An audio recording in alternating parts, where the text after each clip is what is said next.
You asked me why I ran. Why I left the fine house, the silks, the silver platters, the world where men in high places spoke of liberty but denied it to the likes of me. I ran because I wanted to be free. They say I was not beaten, not starved, that I was treated real well. But tell me, what is kindness when it's shackled? What is comfort when it's caged? I was to be handed down like a piece of furniture. My life, my body, my very breath to belong to another. I would not have it. I could not have it. So whilst they were packing to go to Virginia, I packed mine for freedom. I didn't know where I would go, only that I would not go back. I had friends amongst the people in Philadelphia. I moved in silence, placed my things in secret. And when the time came, while they sat at the dinner table with their hands dripping from the fat from roasted meat, I slipped into the night. Captain Bowles was waiting. Oh, the wind was strong and the waves were high, and my heart, it was pounding like a drum. I did not breathe easy until the city faded behind me, swallowed by the sea. I never spoke his name, not until the good captain passed from this world, lest they'd punish him for ferrying me to freedom. But I still thank him. I thank the Lord for guiding me to New Hampshire shores. But freedom, oh, it's not so simple. Washington, General Washington, was not a man to let his property go easy. Twice he sent back for to drag me back. First, they tried with words, sweet promises of liberty once I reached Mount Vernon. I laughed. I am free now, and I choose to remain so. Then came the second man with orders not to ask, but to take. But there was goodness in this world. There was Governor Langdon. He warned me at midnight when midnight struck, and I fled again with my child in arms before they could lay hands upon me. Washington died soon after, and so did his chase. Did I regret it? Did I wish in the years of hard labor and struggle that I had stayed? No. 1,000 times no. For though my hands were worn and my back bent, though the winters of this land may have been long and bitter, I have lived each day knowing that I am mine, not a Washington, not a Custis, not a piece of property, but a woman, a child of God. And when the hour comes that I draw my last breath, I shall not be bound in chains. No, I shall walk free, my soul unshackled into a kingdom neither master nor slave exist. No, I am free, and I trust I have been made a child of God by the means.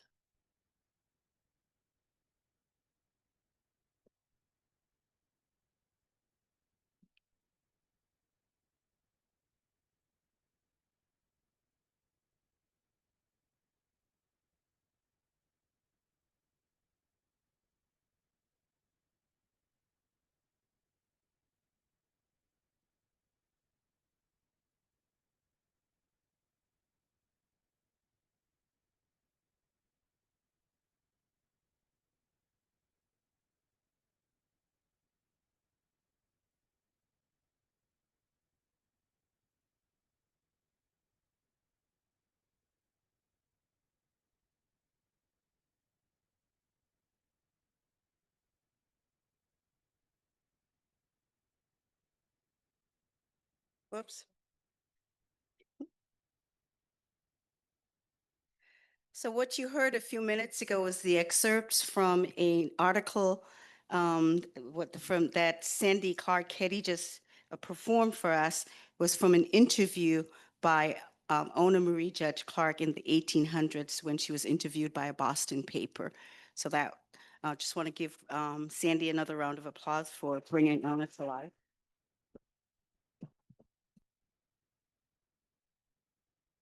So good evening, everyone. And thank you all for coming for this dialogue that we will have. My name is Jerry Ann Bogus, and I'm the Executive Director of the Black Heritage Trail of New Hampshire.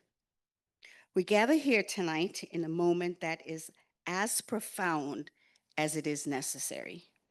This program, Erased Bloodlines, the Black descendants of the Founding Fathers and those they enslaved, bring forward a reckoning that has long been delayed. For generations, US history has told only part of the story. We've heard the grand ideals of liberty and freedom spoken by the founding fathers, and I put that in quotes because the place wasn't lost and wasn't found. While the lives of those enslaved were silenced, erased, and hidden in the margins. But today, we're here to grapple with that narrative. The story of Ona Judge that you just heard is not just a distant piece of history. Ona was enslaved by George and Martha Washington, just as one of our panelists' ancestors was, and you'll meet him shortly. And today, we're honored to bring these descendants on this stage, not as shadows of the past, but as living witness to an unfinished history. Thinking about that, the descendants of those who once shared the space under conditions of unimaginable injustice will now be sitting on this stage, sitting right here in their truth. The very air they breathe today is the same air their ancestors once breathed, but this time the power of their story belongs to them. They get to tell it. The stories you will hear tonight may contradict the polished narratives we grew up with. They're sharing personal truths we must not ignore. America's history is far more complex than we were taught, and the men we celebrate as founding fathers were not the untouchable paragons of virtue we profess. They, like all of us, are flawed human beings, some of who built their lives, their wealth, and their legacies on the bondage of others. To tell these stories is not to tear down US history. It is to complete it. It is to strengthen it. because a nation that can face its truth is a nation with the power to grow, to reckon, and to heal. Tonight, we're doing more than remembering. We are performing a profound act of reclamation. The past and the present are not separate. They mingle, they intertwine right here, right now. Thank you for joining us in this moment. Together, we honor the resilience of those who came before, and we recognize the responsibility we carry to tell the full story, not just for ourselves, but for the generations to come. Welcome to Erased Bloodlines. And we'll bring up Anthony, our host for tonight.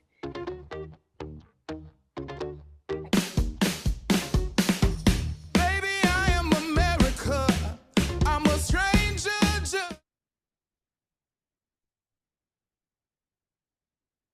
Good evening. How y'all doing today? All right, all right, all right. I have to admit that I am extremely nervous today. So you'll need to forgive me. I have learned so much this week, and I feel so, in some ways, unqualified to be moderating this conversation with these amazing individuals. I was wondering if I could invite Shannon Lanier and Brendan Narcia and Laurel Yancey to join me here at the stage. For those who don't know me, my name is Anthony Poore, and I have the blessings and the privilege to serve as the president and founding person, if you will, of the New Hampshire Center for Justice and Equity. I will say that I've got my colleagues here, Ms. Jo Porter and Mary Grace Benjamin, also with us here today. And I am profoundly privileged to be with you all today in community. And I just simply want to thank you all for coming today. If you'd like to learn more about the center, feel free. You can find us online, nhcje.org. I read something today that I thought mattered, and I wanted to share it with you, if I may. And I think, Jerry Ann, you may have penned this, actually. But I thought it builds on what you said today as we think about these bloodlines, and particularly where we find ourselves at today.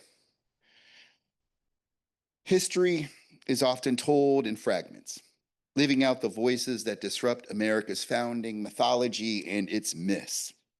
Today, tonight, we invite you to join us and everyone here in this critical conversation that brings together some Black descendants of America's earliest presidents alongside descendants of those enslaved from New Hampshire's Moffatt-Ladd house.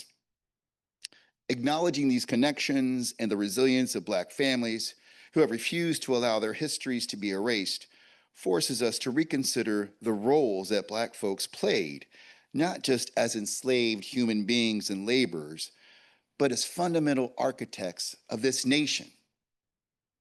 Their stories challenge the myths we tell ourselves about our founding fathers, quote unquote, and deepen our understandings of freedom, democracy, and resilience.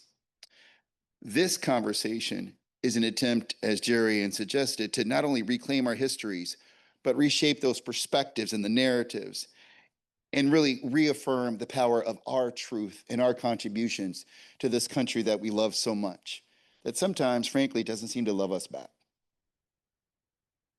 That being said, as we begin today's conversation, and I want to ask, if I may, was Leontini able to join us? Yay, how you doing, sister? All right, good, good, good, good. We have some difficulties getting connected. What I thought I'd like to do, if I may, and I've asked folks to introduce themselves first. Their histories are so rich, their narratives are so strong, there's no way in God's green earth I could give it justice. So, Ms. Leontini, would you mind introducing yourself to the group, if you might? Sure. First of all, I'd like to say thank you for the invitation to join the other descendants. I am so sad that I'm not able to be in New Hampshire. Maybe one day I'll get there. Right now, I'm on my way to the beach with my 5-year-old granddaughter. So thank you very much for the invitation. I'm Leontini Claypeck. I live in Charlottesville, Virginia, not too far from Monticello. I've been doing primarily clay family research for the past 20 years. I recently released a film called Clay 1613, which chronicled almost 21 years of research on the Clay Family Society. Oh, excuse me, with the Clay Family Society. And I am a descendant of John Clay, who arrived in Jamestown between 1612 and 1613. And I always say that I'm a cousin of Senator Henry Clay of Kentucky and Cassius Clay of Kentucky. So a fighting family. And not only that, but I call myself the universal cousin because I think just about everyone on that panel I'm probably related to. So that's my story. What up, cousin? Miss Laurel Yancey, would you mind, ma'am? Can you hear me? Yes, ma'am. Hi. Thanks for coming. So I'm Laurel Guile Yancey. I'm a direct descendant of Prince Whipple and Dinah Chase Whipple. So we'll just leave it at that for the time being. I'm sure that Anthony has more that he would like me to talk about. I do. And where do you reside, ma'am? In Atlanta, Georgia, with my husband, Arthur, who's sitting over here. All right, Mr. Arthur, I saw you. I want to acknowledge you, sir, if I may. Thank you for coming. Thank you so much, sir. I appreciate you. Brendan, do you mind, sir? I don't mean to come up here and read you my name, but sometimes I get so nervous that that's what it comes down to be. But my name is Brendan Narsa. I am an enrolled member of the Gila River Indian community out of Arizona. I'm also a veteran of the United States Air Force. I was a summa cum laude graduate from the Hugh Downs School of Human Communication at Arizona State University, where I was able to fulfill an internship with the late U.S. Senator, John McCain, and I worked also at the Department of Veterans Affairs. All this history ended up leading me to eventually become the inaugural secretary of the League of Descendants of the Enslaved at Mount Vernon, which is a nonprofit organization out of Virginia. We recently received our 501c3 status, which is phenomenal. But I was the inaugural secretary from 2022 to 2024. And so that's that background. In regards to my ancestry, I am a sixth great-grandson of Dahl. Dahl was in the news more recently at Mount Vernon for the 39 bottles of cherries they found in the cellar of the mansion house. Some of you might be familiar with that story. It's a testament to the work that she either did herself or supervised, as she was the lead chef there at Mount Vernon. She is also referred to as the matriarch of the largest extended family within Mount Vernon's enslaved community. And what that means is that she had a lot of family there at Mount Vernon, 5 children, 14 great-grandchildren, at least 4 great-grandchildren that were living at Mount Vernon when George passed away. And also some of that family history too goes, the amount of people that it connects to. One of the members is Lucy, who was a cook, as well as her grandson, Christopher Shields, who was one of Washington's valets, along with his uncle-in-law, William Billy Lee. So there's a lot of history there. So hopefully I was able to give you some of the history along with that. So. Thank you, brother. I appreciate that. Shannon, do you mind, sir? Yes. Hello, everyone. First of all, I had to make something very clear. We all came up on stage and quickly opened our drinks. We are not drinking alcohol. This is water called Liquid Death, but it's just water. So just thirsty, that's all. I am the 6th great-grandson of President Thomas Jefferson and Sally Hemings through their son, Madison Hemings. Many of you have visited Monticello, and depending on when you went, you learned the story. Some many years ago went and they act like Thomas Jefferson built it all himself, and that is not the case. So I'm descendant of the family that descends from the Sally Hemings side of the family, and we'll get more into that a little bit later. But I'm also a television personality. I am an actor. My latest film is Tyler Perry's Duplicity. Check it out, Amazon Prime.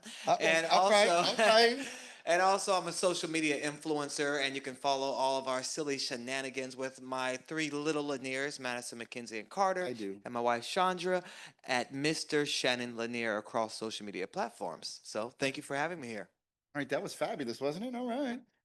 That being said, there's a couple things. I was wondering, we have some slides up because one of the things that I really appreciated about this experience, and again, I'm completely out of my comfort zone when it comes to history, a little bit, but man, I learned so much about this history was how each one of you came to know your own individual histories. Some of us heard of these histories growing up and had no relationship with them. Some of us heard about this growing up and had a relationship with them. And some found out their relationships to their ancestors later in life. I found that incredibly interesting. So, what I thought, Shannon, if I might be able to start with you, and I do have as a point of privilege as the moderator today, you and I should know this brother and I are both Buckeyes. That is to say, I didn't know this Ohio. at the time. Represent Ohio, baby. All right. Shannon grew up in Cincinnati, Ohio. I grew up in Dayton, Ohio.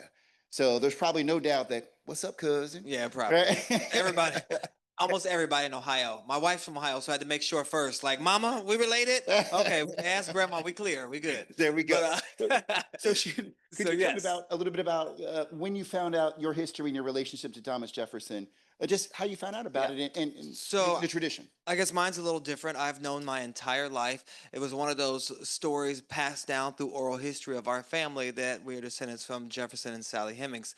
And it was funny because when I was in second grade, I was so proud of the story. And I said, we were studying the presidents, and I said, I'm going to go to school and tell everybody.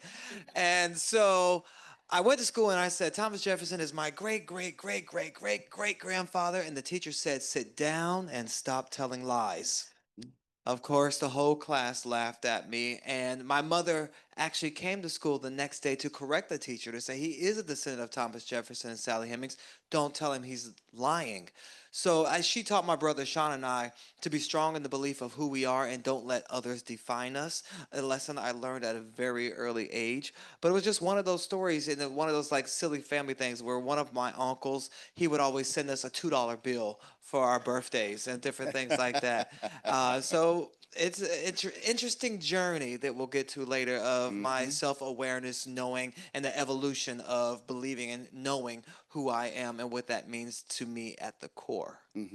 One of the photos that Shannon shared with us was this amazing piece that was done by, I think it was a Smithsonian.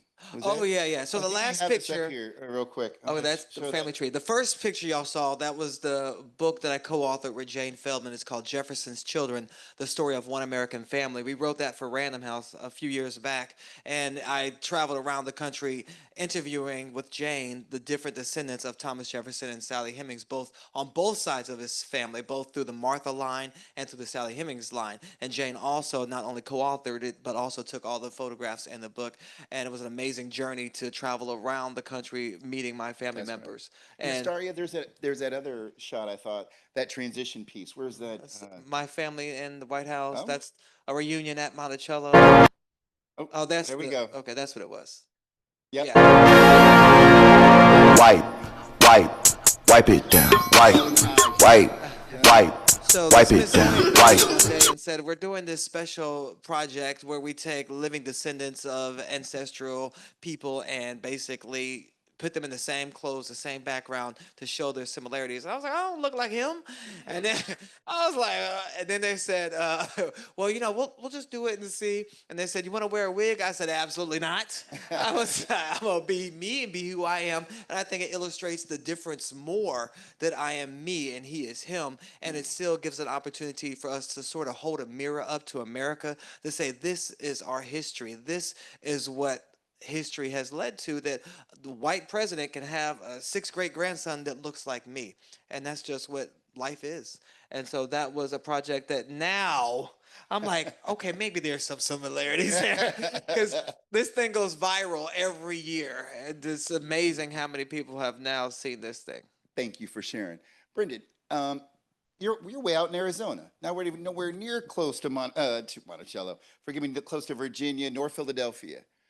How did you become aware of your story? Yeah, so it's really interesting. So it's 2021, so I've been starting this more recently, and it really started when a friend of mine had asked me about my African-American ancestry and why I had a great-grandfather named George Washington. And I didn't have an answer for that because, we've seen there's been a lot of people named George Washington that may not necessarily have a connection to George Washington. So I started delving into it a little bit, and some of my background with my records, research with the Department of Veterans Affairs, and working with the military and the senator's office really gave me an opportunity to understand those records that I was looking at and delving into them. And so once I did that, I started to see some things that started to jump out at me off the page. And some of those things were some of the founding fathers, actually, and some of the names that were coming in line with that. And so, yeah, this is some of my family history here, some of the tree that I've put together, describing some of those family connections. And so when I started off with, again, my great-grandfather, George Washington Daniel, and started to understand the family that his family was enslaved by, and then it eventually led back to George Washington. And so I started to see that there were names and patterns within our family tree that really started to explain the history and who we were. And so that's really been the journey that I've been on. And seemingly every time I start to look at the records, or I start to get a name or an idea, I ultimately find the information I'm looking for, because you're starting to realize you're finding the right questions to ask once you have enough pieces to put it together. Brother Brandon, may I ask a question? Who's that fine-looking young man there at the bottom, sir? Yes, that's my son. That There is we- my son. So, yeah, thank you. Look, as a father, you got to throw that in, right? Yes, thank you so much. All right. Miss Laurel, could you share a little bit about your story? Because I find it incredibly interesting. So on June 19th, 2019, I was invited by the International Association of Privacy Professionals. I'm an attorney and I'm certified in data privacy. And I was invited to a leadership retreat. So my husband Arthur and I, first time in Portsmouth, I'm originally from Boston, never been to Portsmouth. We decided, well, we're just going to take a stroll before the dinner that night, before the retreat. So we're walking on Market Street, nice day like today in June, on our wedding anniversary. And I noticed this historical marker, took a picture of it, went on, Arthur went back to the hotel, and I went to dinner in the garden of a historic home. So this is June 2019. In February of 2022, I get a LinkedIn email from Tanya Ward Singer, whom I don't know, about how we have some family history she has of our ancestors in the 1700s. So I said, wow, this is really interesting. Like, who's Tanya? So I thought, okay, I should reach out to her and try to figure out what this is all about. So we get together on a Zoom call, and she starts explaining to me that her ancestor, step ancestor, William Whipple, was the enslaver of Prince Whipple, and that I am a descendant of Prince Whipple. And I thought, oh my goodness, this is just incredible. So she shared all these records with me to support, number one, that I'm a direct descendant of Prince Whipple, and number two, just other records that I needed to have, of sources that she was kind enough to share. So, we got on a couple of more Zoom calls, and I said, Tanya, back in June 2019, I took a picture of a historical marker, and it was on the wall leading to the Moffatt-Ladd house, and it was Prince Whipple as a revolutionary petitioner.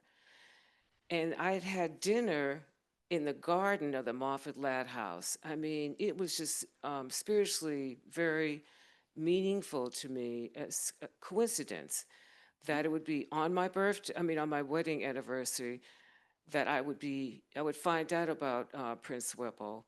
And then, years later, Tanya and I would, connect. So that's pretty interesting. So Right. hopefully, hopefully you will show the chart of the ancestry.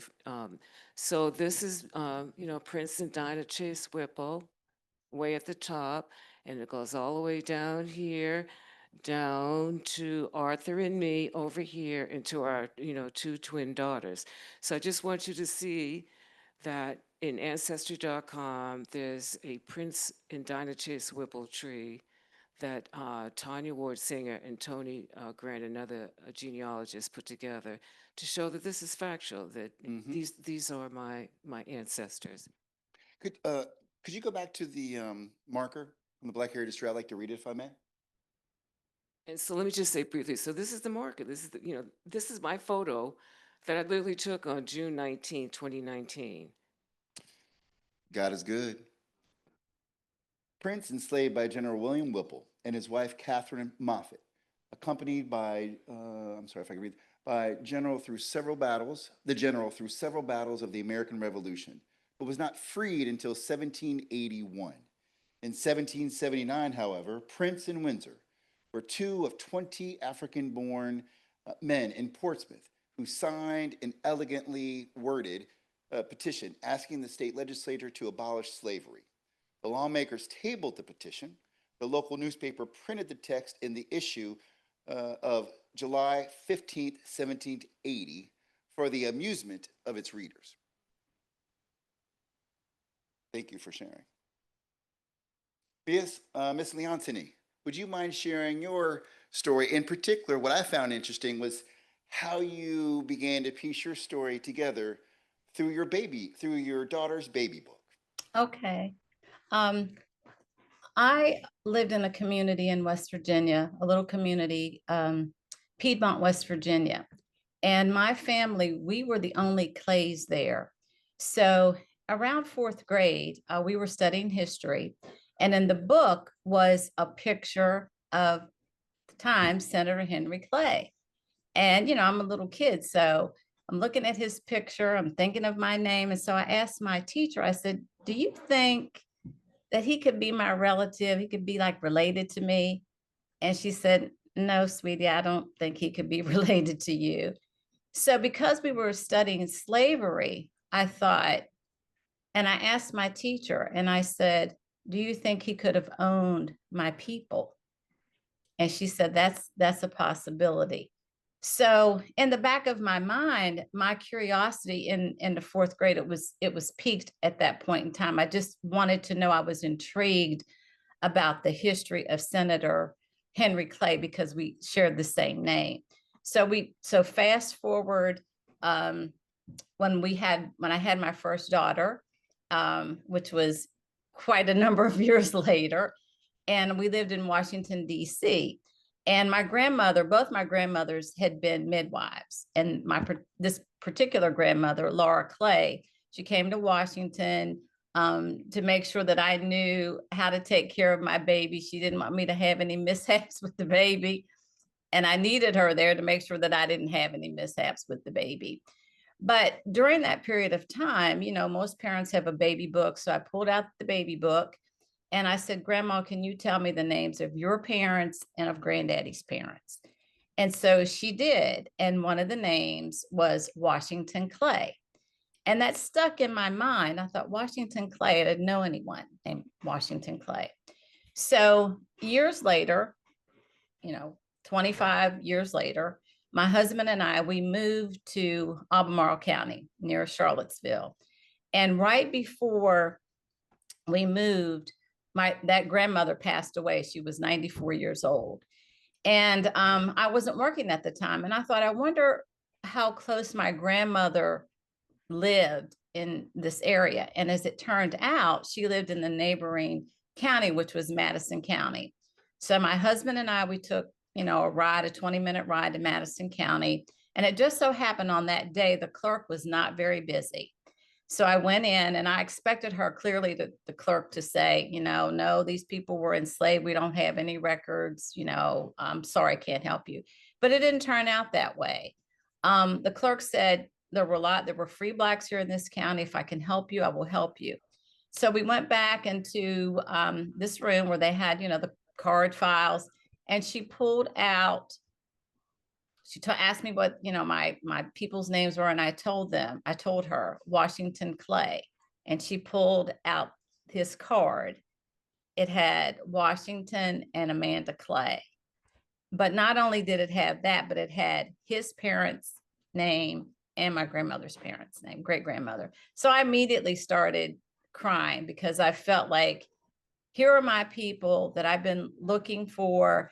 And really, it took me on a 21-year journey, but that was the first time connecting it with Whitney's baby book, with my fourth grade teacher. So I knew that the ancestors were saying, we're putting you to work. You need to go find and connect us. So that's my story. Leontini, you had said something to me on the phone that I wrote down, that you felt in your heart that you were the one to find them. Yes, I did. I spoke to my cousins and other people in the family, and I felt like a pest. And I have to share this story because at the time, my father, Russell Clay, had been diagnosed with an illness that was eventually took his life. And I was living, of course, near Charlottesville. My father was still living in West Virginia, so I didn't want to really challenge him that much with trying to get information. He didn't know a lot anyway. So when I finally figured, I'm gonna find some answers for my family, it kind of transitioned to giving my father a new lease on life. We found more relatives than we could have ever expected. Thank you. And she brings up a good point about finding family. A lot of people, when they're asking me about how I found out more and researched the family, go to the people that are in your family, especially the oldest or the elders, the people who are keeping the family stories alive. Ask them questions now, because people say, oh, I'm busy, I'll do it later, I'll do it next summer. And then unfortunately, when they die, a lot of the stories die as well. So that's why it's important. Even if you can't write it down, you could just record them, tell them to record it. If they're afraid, because a lot of people just, I don't want to talk about it, I don't want to talk about it. Record it, put it under your mattress. When you die, we'll go get it out of your will or something like that. Just so they, because a lot of them, especially the elders, they're protecting those stories. They don't want to talk about it. It's painful, it's sad. So recording it and hiding it away and stashing it away for you is maybe a nice way to compromise. So, but get the stories now. Yes. And had it not been for the oral history and it being passed down over generations, you wouldn't have known what you knew at such a young age. So the era of the griot is still not gone. Right? I want to talk a little bit about mythology and myth. And Brendan, as you were connected to our principal founding father, George Washington, right? I want to hone in a little bit on what you said to me once. And I'll read what I wrote here. I read it to you before, but when it comes to George Washington, some will suggest his views on the practice of slavery changed over time, particularly when it came to the separation of families. For those of you who don't know, George Washington owned 577 enslaved human beings, if I'm not mistaken, on the course of his life. Can you talk a little bit about that aspect of things that you learned through your research, in particular at his death and the separation of families, and how do we deal with that complex history, the complexity there? Yeah. So when I was starting to delve into this history, I've been learning so much about American history, so much I did not know about previously, and kind of ashamed to say that. But when you start delving into some of this information, you start to see your family connections and you're wanting to know more, and it's almost like an addiction to it. And so when I was trying to understand how and why these connections became available, I started to see some of the information that George Washington had wrote a few months before he ended up passing away. He ended up passing away in December of 1799, but in August of that same year, he ended up writing his nephew, Robert Lewis, indicating in regards to the enslaved at Mount Vernon that, quote, he did not want to sell the enslaved individuals. So he put, to sell the overplus I cannot, because I am principled against this kind of traffic in the human species. And he later went on to say, to disperse the families I have an aversion. And so he also said, what then is to be done? As a question to his nephew. And I'm not certain that there was a whole lot of information as to what was to be done. But when I started to look into my family history, I started to see the family that ultimately enslaved our family after the fact. And this would be the Raglan Mickey family, which has a connection to the Lewis family as well. And so what I discovered in the last will and testament of our family's enslaver, Henrietta Raglan Mickey, she wrote in 1846 to her executors that they needed to avoid the separation of members of the same family. And those words really stuck out to me, especially when I saw the names also Washington and my third great grandfather, not George Washington, the other great grandfather I spoke about, but another great grandfather named Washington as well. So I started to understand why some of this information was coming the way that it was. And when I started to understand the history that Mount Vernon had uncovered about George Washington's views on slavery and how those had changed over time, I started to see that the history that he provided also bumped up against the history that I was also finding myself within my own family history. So it was, I would say to some degree, I feel very humbled in knowing that some of the reason why I'm here today is because of some of the will of George Washington as well, because he did not want those families to be separated. And so I'm a living proof of that. So I think that's a really neat thing, not to sound better or anything than anybody. I just want to point that out, that it was an aspect that I can say that I see it as true. I'm gonna, Well, let me just say something. So what's interesting about my situation is that this is not oral. This is not an oral history of Prince and Donna Chase Whipple. This is documented American history. Okay, number one. So, and it's really started, had to give credit to Valerie Cunningham, who is the co-author of Black Portsmouth. Right. Okay. So what really makes me proud is that Tanya led me to where I am today. I've done my own independent research, but it's all documented. And it makes me very proud that Prince and Dinah Chase Whipple, there are no images of them. There's no images, they're invisible people. But their lives have been documented in Black Portsmouth and in other publications. And when Tanya and I went to the Museum of the American Revolution and spoke at the Slave Dwelling Conference about Northern chattel slavery in Philadelphia, that was meaningful. And we took a tour of Independence Hall, National Park Service.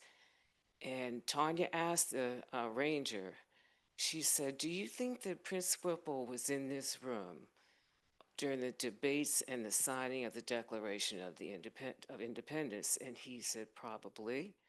And then we met someone named Dr. Kelly Barnes, who was postdoc work at the National Park Service at Independence Hall. She was very excited to meet me and Tanya. And she has found where Prince Whipple stayed with William Whipple and John Adams in two different locations in Philadelphia in 1776 to 1778. So I know for sure that Prince Whipple was in Philadelphia, probably in the room with William Whipple during the debates on the Declaration of Independence. Is digitized, it still hopefully is on the site of the National Park Service in Independence Hall. So for someone like me who knew nothing about Prince Whipple and Dinah Chase Whipple, the information is out there. They never had a chance to tell their story, and I just feel like they're speaking through me to go forward. And I know I have a cousin in the audience named Mia Carey. Mia, stand up. Just stand up, Mia. I mean, you may not, yeah, come on. What's up, Miss Mia? So, she's the younger generation, but we share a paternal great grandmother. So I just want you to know how proud I am that, Prince Whipple was an enslaved man and who was there at the founding of our country. that's right. You, Miss Laurel, you and I, like, we're like, I see you, right? And I had written something down here, and I'd like to read it. It was part of a larger question, but I just want to read this part of the question here, and because I think it speaks to exactly what you were talking about. Prince Whipple's importance extends beyond any single heroic act. He represents the broader experience of African Americans in the Revolutionary War, their military service, their moral claims to liberty and freedom, and the efforts to build free lives in a nation still grappling with the paradox of slavery. Now, I will admit, as a person who tries to consider himself somewhat intelligent, I was completely ignorant of Prince Whipple. And as I learned his history, I was just amazed with this man and what he was able to accomplish. The other notes, his representation of us as soldiers as we fight for our freedom as we always have, this idea he's an advocate for his own abolition and his own personal liberty. To learn this history, I could only imagine what it meant for me. I could only begin to imagine what it meant for you. Well, the petition for freedom, was written in this, terms, just like the Declaration of Independence. Mhm. And they would like to attribute it to Prince Whipple. We'll never know. We'll never know whether he actually selected the wording, how that was worded. But the one aspect was he was a fighter for freedom and a fighter for social justice.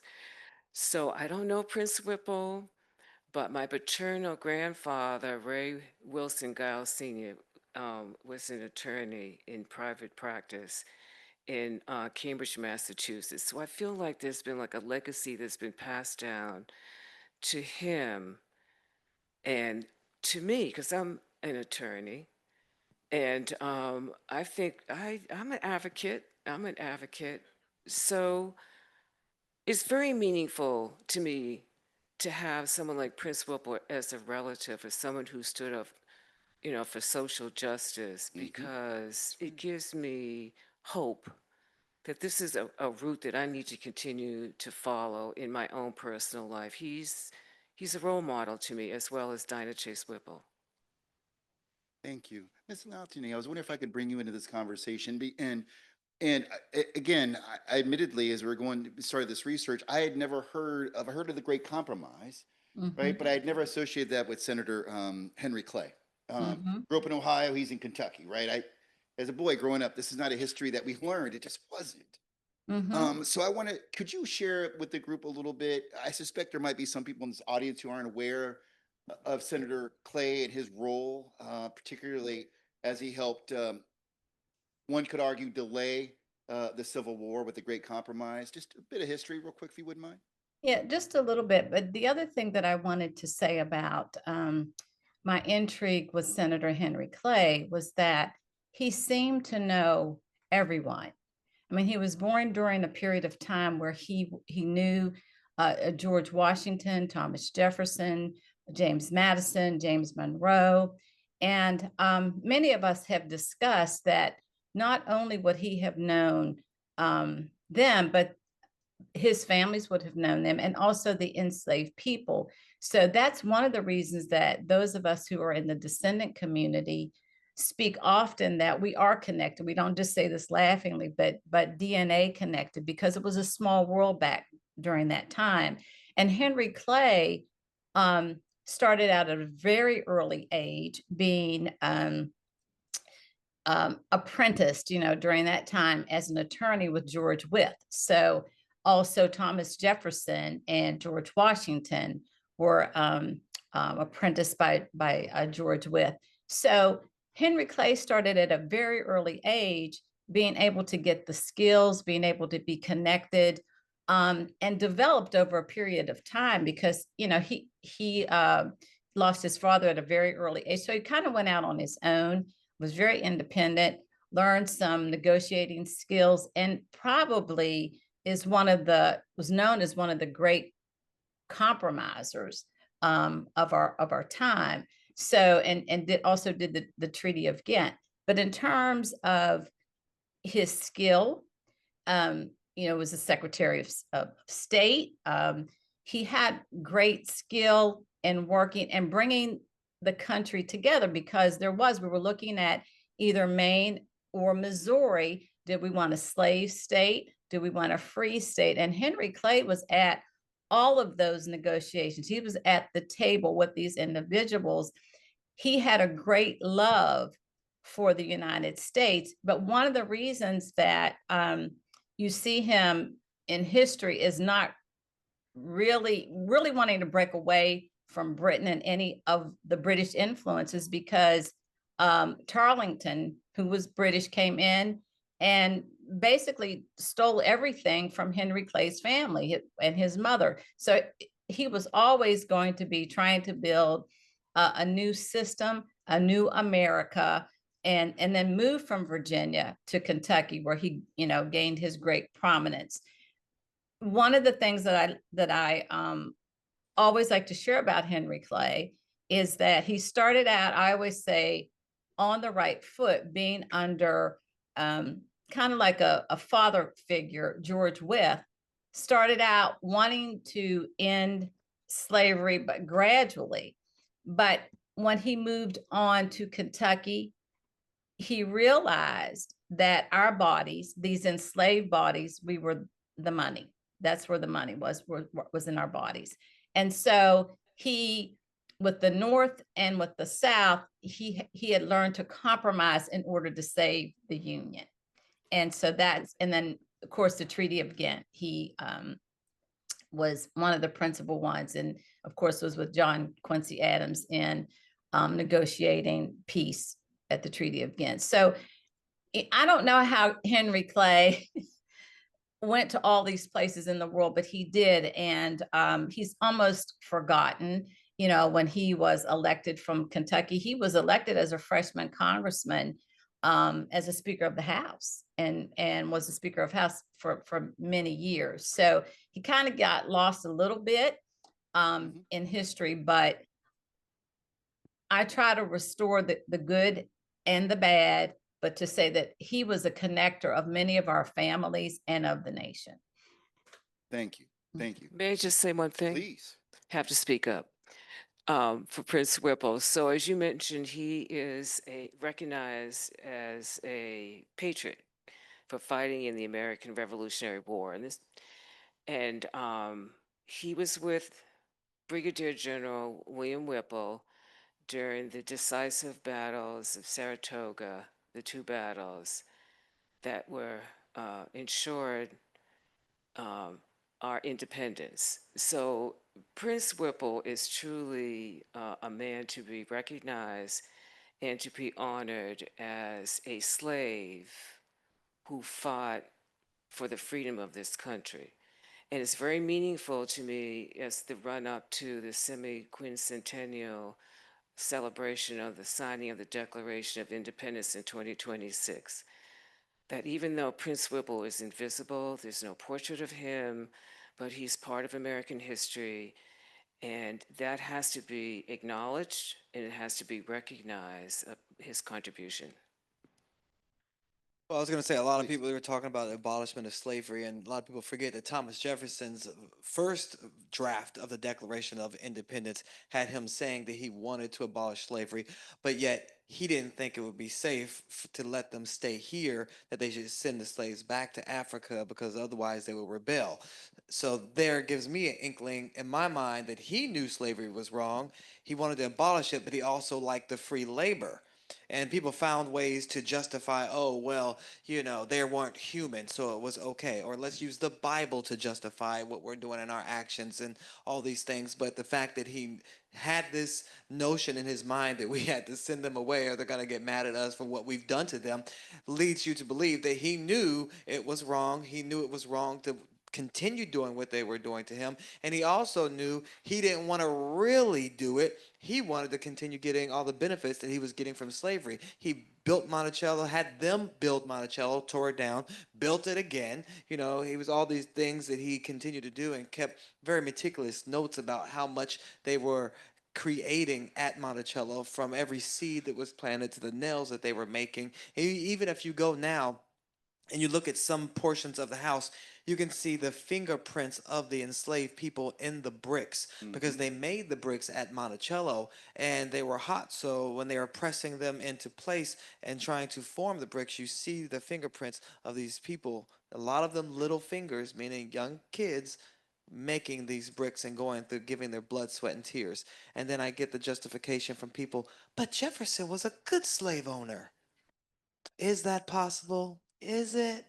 Think about it. So one more thing I'm going to say, I have to speak up when I get a chance because we all have so much to say. But, this petition for freedom was in 1779, was written 3 years after the Declaration of Independence, as we all well know.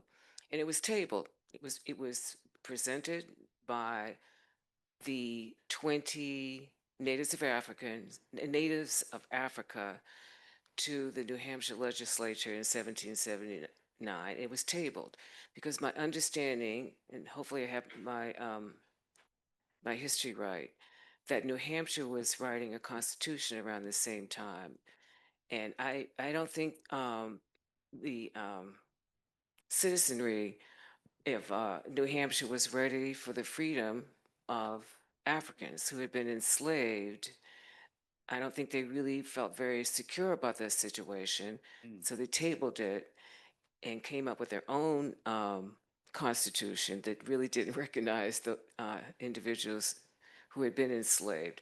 So it was purposeful because they just didn't know what to do with, free enslaved people. Thank you. I'd like to take moderator privilege and ask one more question of the group for all of you to respond to. And then I'd like to open it up for some questions from the audience, if I may. And Brendan, I'm going to start with you, and I'm going to read what I wrote here because I'm just better that way. With our country's 250th birthday on the horizon, 2026, I'm curious what this holiday means to you, not only as a person of African descent, but more importantly, as a direct descendant of those who helped found and ultimately build this country. Yeah. So I want to answer this without my book, but I might need my book here. um, you know, it's really complex, and I would say that I think that the title of this program, Erase Bloodlines, I think that's what we're doing here. We are restoring that. We're putting that information back, and I feel that often African Americans and a lot of people within this country don't have that connection, or they don't feel that they're connected to it. But the truth is, you are. You're American, and you have these stories. If you are able to delve into them and find that history, you'll be surprised that you will likely find a history very rich, like ours, that are on the stage. And so, when I think about it, I also think about too that in 2026, Mount Vernon is going to be releasing an image of Doll. And that's going to be based off of some of the images that our family has provided. And so being able to provide that also provides that dignity, that space to show that she is one of the founding fathers and mothers of this country, just like the founding fathers are as well. It's just somebody that's not as recognized and as identified, but clearly their work was visible, and that's why we have the country we have today.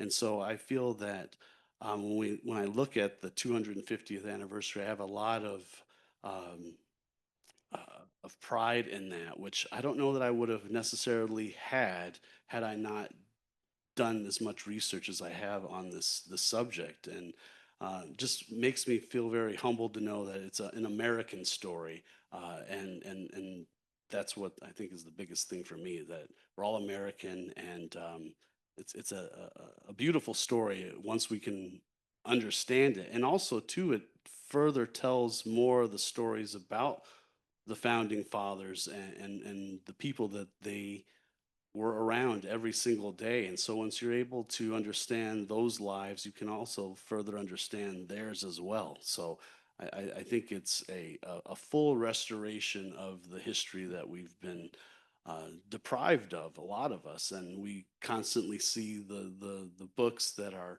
cleaned up, but the history that we're providing here are the details of that. And I think that's what's really important to share. Shannon. I think without our ancestors, we would not be celebrating a 250th anniversary at all. Without the blood, sweat, and tears that our people have put into this country and the founding of this country. So while a lot of people may want me to say, I'm only celebrating Juneteenth. This ain't my country. They ain't my holiday. I ain't celebrating July 4th. Well, I'm celebrating July 4th, 5th, 6th, 7th, and every other holiday I can because my people helped build this country.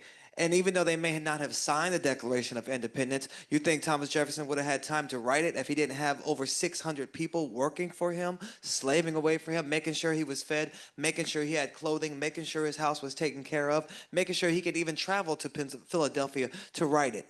So I'm proud of my ancestors that we don't just come from slavery, we come from the strongest people ever born, that we can endure the most unthinkable things.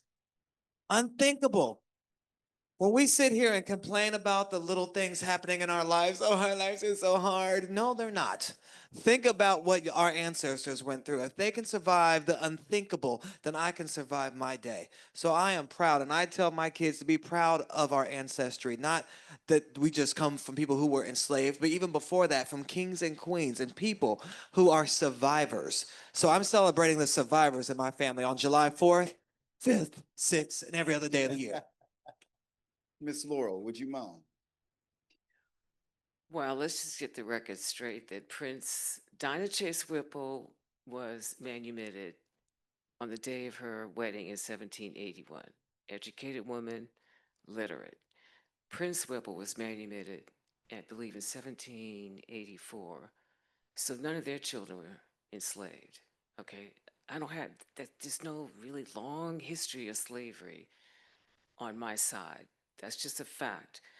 But going back to the meaning of our celebration in 2026 in the Declaration of Independence is that those 20 natives of Africa believed in the ideals embedded in the Declaration of Independence in terms of freedom and liberty.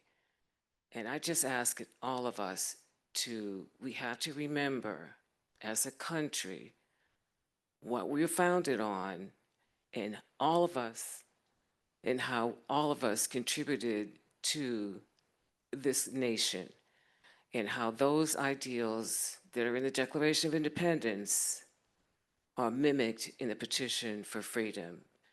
So we have to keep that in mind as we go forward to this celebration. I'm very proud. I can't even tell you how proud I am of Prince Whipple. And that earlier today, there was the unveiling of the headstone for Dinah Chase Whipple. She is a remarkable woman herself, and how the city of Portsmouth, the Colonial Dames, the Black History Trail, and the speakers all came to pay tribute to Dinah Chase Whipple. You have no idea how meaningful my ancestry is in my connection to Portsmouth, New Hampshire. Amen.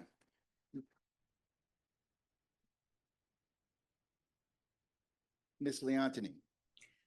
I would say that I'm very proud of my family and the sacrifices of my family, from both the enslaved and the people who were Europeans. Some of them were enslavers and some of them weren't. But my Clay family has been here in this country since the 1600s, and that's Black and white. And I think that we get the opportunity now in this current time in life is to tell the story of the peoples whose stories they need us to tell, that they're in our DNA. And I always say that our identities, all of our identities, they didn't know back then, of course, but it's in our cheeks. So they didn't expect us to be able to surprise in 2025, 2026, and going forward, that we can tell these stories to our children and future generations and be able to see the history, the good, the bad, and make a combination of, we are survivors, we are strong people. But the one thing that I do want to say is that one of my um, descendants, one of my ancestors was a woman by the name of Phoebe Clay. She was an enslaved woman. And no one would be able to tell her. And it took me almost 12 years to find out who she was, researching wills, doing DNA. And she was enslaved by Mitchell Clay. And that's why I'm here, because I'm her descendant. So I get to tell her story. I get to tell her struggle, and how she was able to contribute to this nation, as an enslaved woman, and that she has descendants who can tell her story. So I think it's not just our stories, but it's the American story, that it was built by our ancestors, and it's for us to tell the story, to tell the truth, that this nation's not just built for English people, for German people, for white people. It's built for all of us, and we all built it. So that's the story. So as we go forward, I think that's really important, that we can be proud of our ancestors. Shannon. I agree. And speaking of the 250th anniversary, Declaration of Independence says we hold these truths to be self-evident, that all men are created equal, that they are endowed by their creator to certain unalienable rights, that among these are life, liberty, and the pursuit of happiness. Well, when those words were written, they didn't include women. They didn't Mm-mm. include people of color. They didn't even include men who did not own land. But it Mhm. is up to each one of us, and my co-author Jane Feldman says this all the time, to live up to those words every single day, that we can be the change we want to see in the world, that we have come a long way, but we clearly have so far to go still, but we still can be the United States of America that it was set and designed to be. But we Yes. have to speak up. We have to be the voice for those that don't have a voice. Silence is acceptance. You can't Mhm. sit by and let things happen to people, especially those who can't speak for themselves. So be the change, make a difference, because we are in this fight together. Or Yes. like I like to say, be the light, I like That's right. be the light. Be That's the right. light. shine the Now, way. what I'd like, Mhm. if I may, what I'd like to do is, I know these folks here, and I know they got some questions. And so what I'd like to do is open up for a few questions from the audience. What I would like to ask, though, is you wait for the microphone to come to you, so folks who are joining us virtually can actually hear the question as well. So who has a question? Please, ma'am. So honored to be in the room with you guys. Can't quite hear. What? Okay. There we go. Thank you. I work at the Moffatt-Ladd house and tell the story of your ancestor every time I work. What's the one thing you would like me to say to leave with people when they hear the story of Prince Whipple? Is there one thing in particular?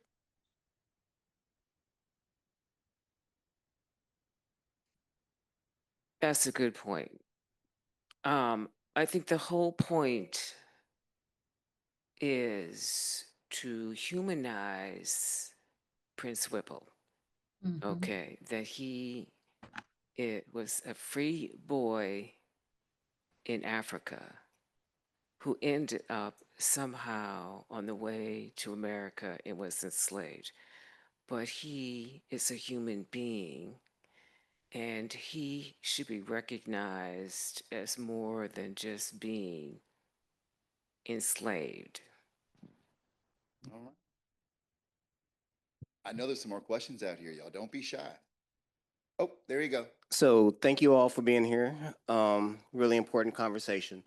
So you've touched on it a little bit about how it's important that we continue this conversation about legacy. So I just need a little bit more to how of what I can go out and tell people who don't feel like this is important. Your legacy is important, because we hear it all the time. It's like, that's in the past, you need to get over it. I want you to give me something that I can go back to them and say, you know what? This person is a legacy. This person knows what was happening in this country at that time. We can connect it back. Just give me a little bit more so I can have some ammunition to shut it down. Well, I think everyone's legacy is important, and I think it's important now more than ever because so many people's history is being erased or censored. And so I think it's important we tell our stories and so they can be remembered, so their hardships aren't in vain. because if we don't know them, if we don't remember them, then it's like they disappeared, they never existed. So that's why it's important. One of the ancestors I like to tell people about, especially if they're young people, is James Hemings. He is the brother of Sally Hemings. Well, James Hemings was Thomas Jefferson's chef. There's a movie out on Amazon Prime now, The Ghost in America's Kitchen, because James Hemings was free when they went to Paris. And he's the one who tried to convince Sally Hemings to stay in Paris because he was like, we're free here. Why go back? But Jefferson promised, because they believed that basically Sally Hemings was already pregnant with their first child at that point in time. And Jefferson convinced her to come back to America with him and promised her the freedom of all of her children at the age of 21, which he actually kept that promise. But James Hemings is the one who brought macaroni and cheese to America. He's the one who brought vanilla ice cream. That's right. He's the one who brought French fries to America. So all those amazing things you love to eat would not be possible if it was not for James Hemings. And it would not be possible for us to forget that if we never knew that. So it's important that we share those things because, you know, certain things like, you know, the traffic light, you know, created by a black person. All these rich things about our history that not only help us see each other as just people and human, but also help dispel some of the things that were said about those people not being smart enough or intelligent enough, or all those lies that were taunted. It just helps dispel all those things. So that's why history and knowing your ancestry and knowing the legacy of everyone is more important, because everyone has a story. If you start doing a little research, you may find out you're not who you think you are. Brendan, do you have something to add to that, sir? Yeah, I guess I would just say that it is the clarification of the history that we see, and it's important to be able to understand what that is and clearly define that, and I would say because sometimes things are taken out of context and you can kind of shore it back to the direction that it needs to go when you know the truth about what's being said. And I also think too, not being able to tell your story, who is going to do it? You don't want that to be left to somebody else because, you know, they could certainly put in things that are inaccurate for any kind of a reason. We've seen that over history, and so you definitely don't want to get in the mindset of letting others tell your story when you have a voice and you can clarify that for them. Ms. Fiantini, would you have anything you'd like to add to that, ma'am? I got a question for you. Let me do this. One of my colleagues and my mentors, his name is Bloodlines. Many of you may know him in the audience. He oftentimes will talk about this low context or binary view of history, that there's a right and then there's a wrong. Shannon, you mentioned as we got in here today, how your view from as a young man changed as you got older when you realized the complexity and the nuance that is life. Can you talk a little bit about that? Well, That change or that? my family history is just as complicated as this country. And when I first learned that I was descendant and understood, oh, that's cool. I'm a descendant of a president. How awesome is that? I'm going to go to school and tell everyone. That's me in second grade. Me now is like, oh, wait, this guy, in today's terms, raped a young girl who was 14 and was 30 years younger than him. Now, I know a lot of people like to fantasize it as a love story. It was different with Jefferson. They were in love. She was a slave. She was owned property. He could do what he wanted, when he wanted, anyhow he wanted. So it's not really possible, even if you have Stockholm syndrome and it turns into something else at some point. But she was property. She was owned. She had no choice. So whether he fell in love or not, because a lot of people may not realize that Sally Hemings was Thomas Jefferson's wife, Martha's half sister.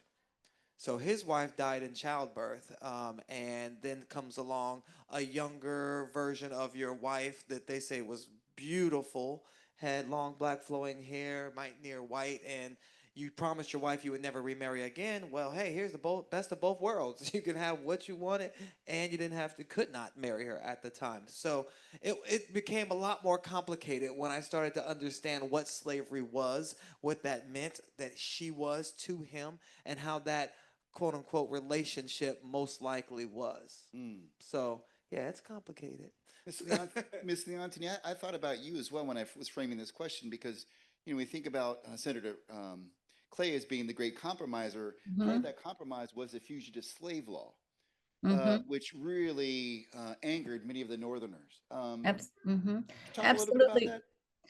But the other thing about Senator Henry Clay, along with the other, the Jeffersons, the Madisons, the Monroes, the Washingtons, is that they also had the American Colonization Society. And so when we talk about our families here, and I look at history of what's, and Henry Clay was the president of that society for about 13 years, is that sending us back to Liberia. We had never been there, but they're sending us back there. So yeah, both of those issues were, as we look at it today, and talking to young people and keeping the legacy, is like, if you build a house and I've built it and I've sustained it, but because you don't like the way that I look, or because you feel uncomfortable with me, so now you're going to find a place to send me and my children and my grandparents and their grandparents, and you're going to establish a country because you have everything that you have gotten from me, even though the people who look like me, the enslaved ones, have been since 1600. So that's a real contradiction when you look at your family history, that you used and enslaved these people and now you want to send them away because you don't think that Black people and white people and free people can get along. Only the white people can be in this nation. When it was built, all of these presidential mansions, plantations were built and sustained by enslaved labor. And so we don't, the descendants, we have a right to be here. And what I see now within this country, without getting too political, is trying to purge people out who have built and sustained this nation. So this is a theme that runs through not only my family history, the Clay family history, but through this nation, that we have a right to stay here. This is our heritage. This is our privilege from our ancestors, that we get to stay. So it changes you quite a bit when you read your own family history, knowing that someone wanted to send you away. Thank you. Please. Hi. So first of all, thank you so much for taking the time and sharing your stories. So here in New Hampshire, you may know, we're sitting in a space where a lot of this history is now considered divisive. It's considered critical. So we're sitting in critical race theory. We're sitting with divisive concepts. Exactly. So I love the way that you all have framed our collective understanding of your history, not to be believed to be antithetical to one another. So can you talk a little bit about how we frame this history to dispel this notion that we need to be divisive to be accepting of this was our history, and we can move on and be collectively understanding of that history, but also in unison with one another. So I'd love a little bit more about how we move from this concept that we have to be divisive to accept that this was our history. And this isn't critical race, this is truth. Okay, let me speak to that. Go ahead. Let me speak to that. So Tanya and I are on a mission. Ever since February 2022, we have been collaborating, right, Tanya? We've been speaking. We've been speaking truth, factual, historical truth, okay? Museum, we've been interviewed. So Tanya and I are not about being divisive. She has taught me the value of healing. Let's try to heal and not to be divisive. So our intention is, and by the grace of God, we're going to write something to position us collaboratively somewhere during 2026. We're going to do this because it's not about being divisive. It's about collaboration, and it's about healing And it started today, at the Old North Cemetery over there, with the grouping of these very diverse people who all stood up and came forward to support Dinah Chase Whipple. I'm already seeing this happening between Tanya and me and what's happening here in Portsmouth, New Hampshire. So I'm not going to keep talking, but I know that the two of us, we have a plan. So I am very grateful and thank you for my platform. All right. Shannon, I know you want. Definitely. I'm waiting for that. Let's get that done. Okay. I think when we stop looking at it as his story and looking at it as our story and embracing it as something that we all can cherish, we all can celebrate the good, the bad, and the ugly, and not try to act like it didn't happen and say, oh, no, let's sweep that under the rug. Acknowledge it happened and work through it with conflict resolution and say we can come to a place of healing and understanding. And understanding just because we are different doesn't mean that we have to hate the differences in another person. Goes back to the words of Martin Luther King Jr. You know, you can judge each individual person by their own character, not about the character of their entire race or their entire gender, but as a human being, as that person. So I think it comes to us also having enough bravery to not be afraid. When people are afraid of something that's different, they want to not recognize it, not understand it. It's okay to not know, but to not know, be brave enough to ask, be brave enough to research it yourself, to start understanding. My cousin Shay Banks Young and Julia Jefferson West Sterren, there was two different women's elderly women in their upper ages, and they would go on tours and speaking to people. Shay grew up knowing herself as a black woman. Julia Jefferson West Sterren grew up knowing herself as a white woman, but then found out later that she was a descendant of Sally Hemings. So that changed her whole perspective. She said, "Oh, having black blood made me more interesting." But she embraced her difference and embraced the journey that she has already been on herself. And they go around and they used to have these conversations in black and white, as they called them, and embrace the differences and say, you know, they would ask questions. Well, why do you do this? And why do you do that? Because she didn't know why you wash your hair every day or why black people don't wash their hair every day because of the oils that are in their hair. But instead of assuming or making up stories or believing some old crazy wise tale about these things, they would come from a place of love and ask each other and start to understand. And then you do all that, you understand that we are all more alike than we are different. So you can start to see how these systems have been put in place to separate us, to divide us, to keep us from agreeing, because too many people agreeing could be a dangerous thing. So I think if we stop and just think of the systems that have been put in place to bring us to where we are, it's so much easier to love, y'all. And if you come from a place of love, it makes life so much easier. So an addendum, and I swear I'll be quiet. Y'all believe that? So, yeah, so real quickly, so please, for those residents here, I know the city of Portsmouth is putting out a newsletter about what happened today. So if you really want to see what's happening in your own community, the love and support that I've gotten here is very encouraging.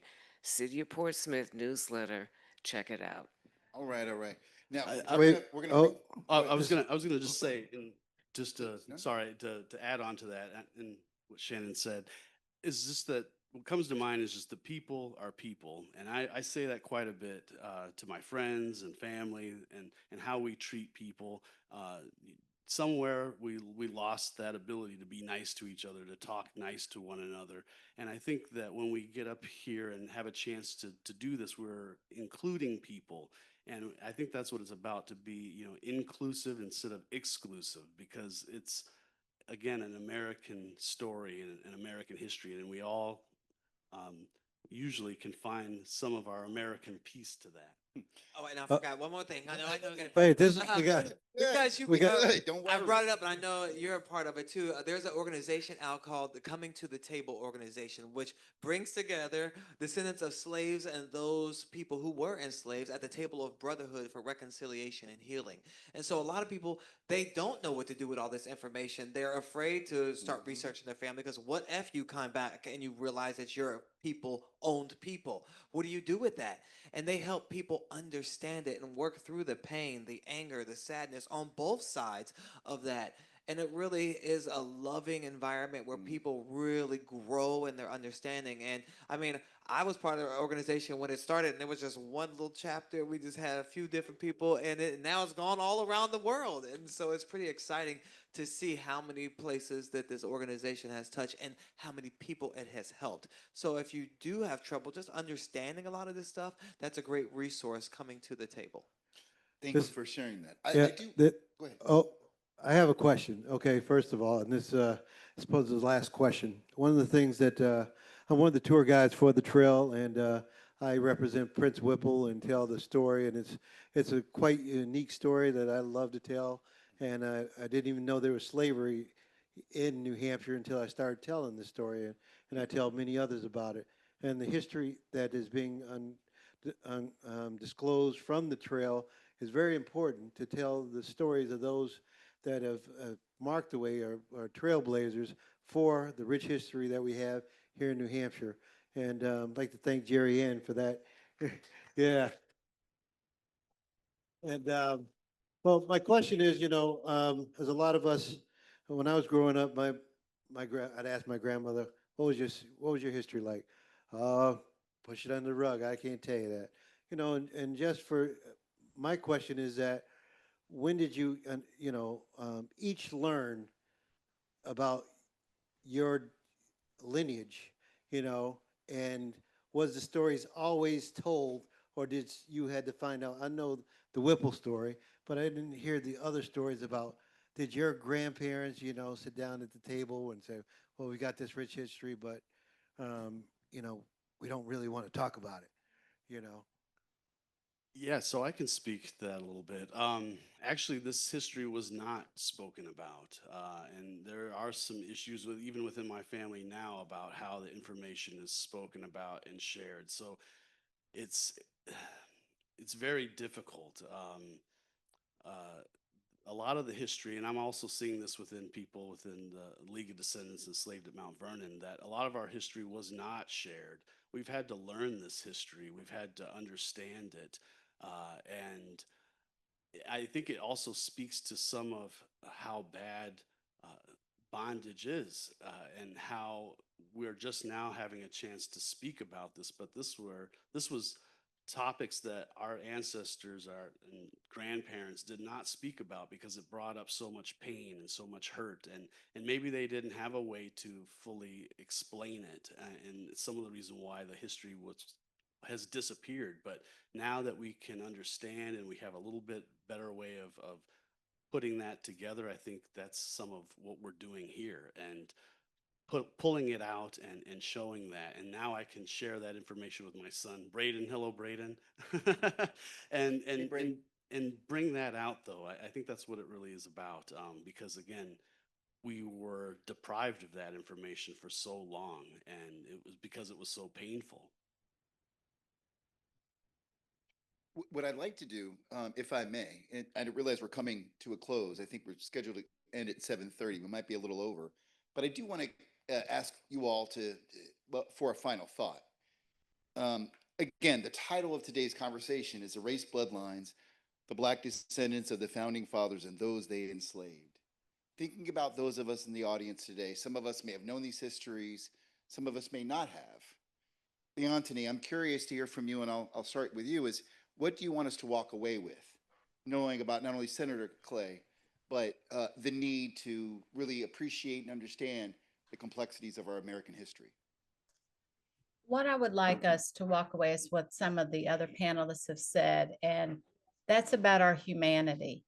Is that I remember my grandmother in her bedroom, she had a portrait of her mother. My grandmother was orphaned when she was 2 years old, so she had this portrait above her bed, and I would ask her who the woman was because the woman looked white to me. And she said, that's my mother. But in the community where I grew up, there were white people who looked black, and there were black people who looked white. And so it was just a community. they called us colored people.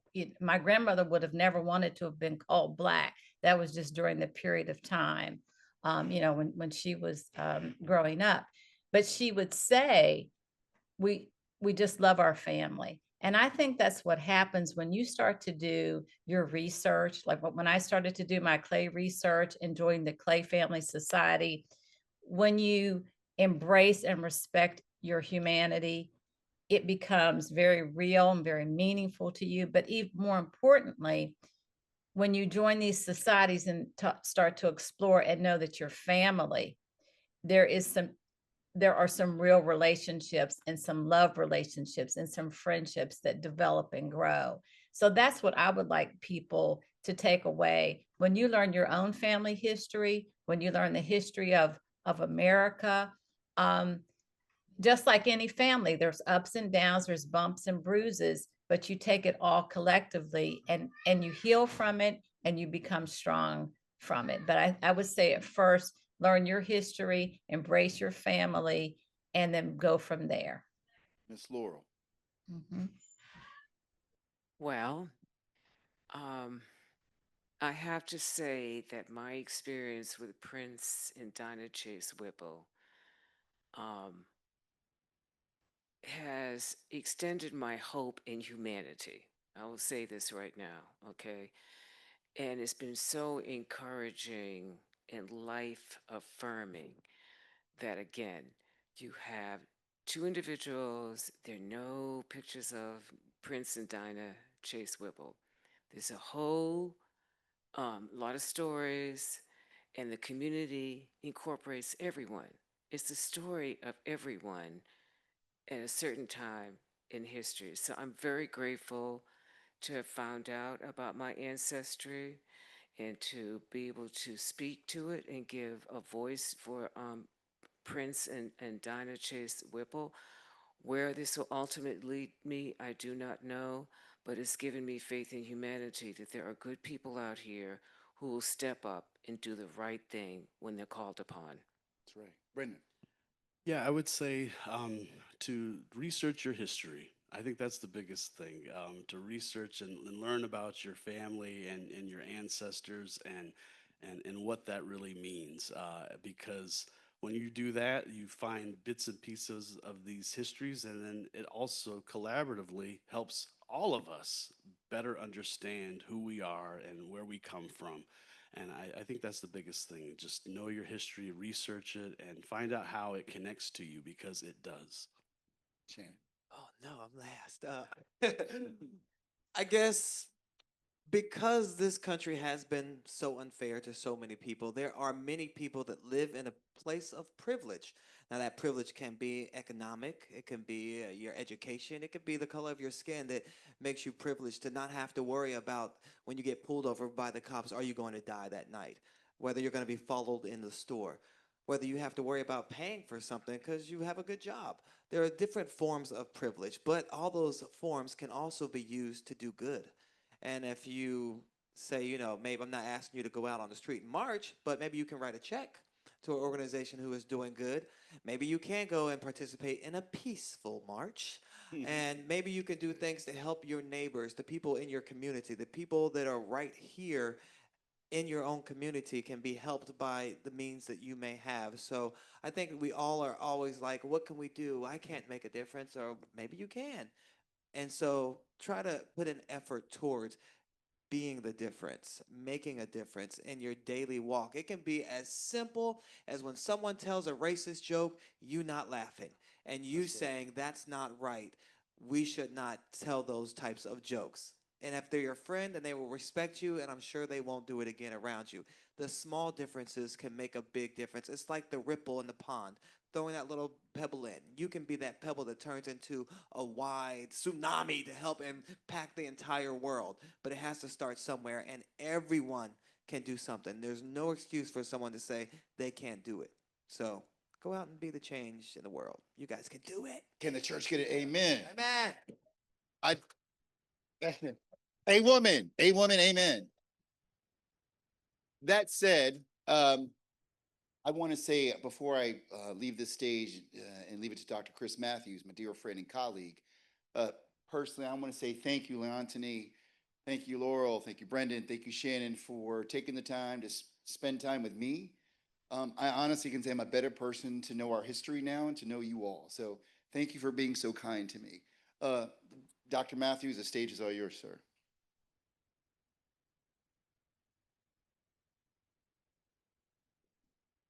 So we may not be descendants from the quote unquote founding fathers, but I'm sure you would agree that after today's conversation, we are all descendants of truth, right? Let's give it to you again. Thank you so much. Chris Matthews, I'm on the board of the Black Heritage Trail and just want to end with some closing announcements today. First of all, remember to complete your survey. There's a QR code that's found in your program book. We'll need your feedback for even more great presentations, so don't forget to do that. And we would also just like to take 30 seconds of your time to officially recognize our sponsors for the Juneteenth events that we'll be putting on. We have Kenny Bank Savings, M&T Bank, Enterprise Bank, Novacor, McLean Middleton, First Seacoast Bank, Delta Dental, Revision Energy, Eastern Bank Cambridge Trust, Beth Israel Lahey Health, Exeter Hospital, New Hampshire Charitable Foundation, New Hampshire Public Radio, St. George's Episcopal Church of New Hampshire, Working Stiff Properties, Black Lives Matter New Hampshire, the Music Hall, Portsmouth Public Library, Temple Israel, and our host, 3S Artspace. Let's give a hand to our sponsors, please. And Chris. Yes. I think that is important. We talk about putting your money where your mouth Preach is. it, brother. These are the organizations and the companies that are great people to support because you see what their message is and where it's important they send their money. So all that Target money, there we go. Put it towards them. Thank you. The learning continues. We'd like to invite you to join us tomorrow at the Portsmouth Library for Restoring the Erased Augmented Reality, AR, and Artificial Intelligence, AI, in Black History. That event starts at 12:30. And then on June 19th at 11 a.m. at the African Burying Ground Memorial Park to celebrate Juneteenth and the 10th anniversary of the opening of the park. All the information can be found on the Black Heritage Trail of New Hampshire's website. Ladies and gentlemen, you look beautiful. Have a wonderful evening.